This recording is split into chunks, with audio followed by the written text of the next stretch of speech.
Plus de 1000 migrants ont à nouveau tenté de s'introduire sur le site du tunnel sous la Manche dans la nuit de jeudi à vendredi dans l'espoir de rejoindre la Grande-Bretagne. Une trentaine d'entre eux ont été interpellés par les forces de l'ordre. Le Premier ministre britannique David Cameron a convoqué ce vendredi la cellule de crise de son gouvernement dénommée Cobra pour décider de nouvelles mesures. La situation n'est pas acceptable et c'est vraiment la priorité du gouvernement d'y faire face en commençant par aider les Français de l'autre côté de la frontière.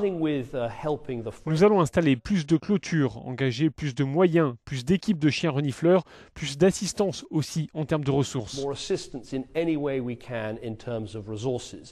David Cameron se retrouve critiqué à la fois par son aile droite qui exige de lui des mesures plus radicales et les ONG qui lui demandent de faire preuve d'humanité.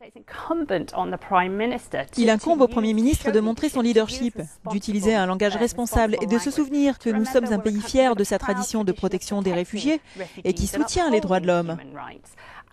Bien sûr, il est compréhensible que les gens s'alarment de ce qu'ils voient à la télévision et c'est pourquoi il est si important que le Premier ministre fasse preuve de leadership et n'alimente pas les peurs.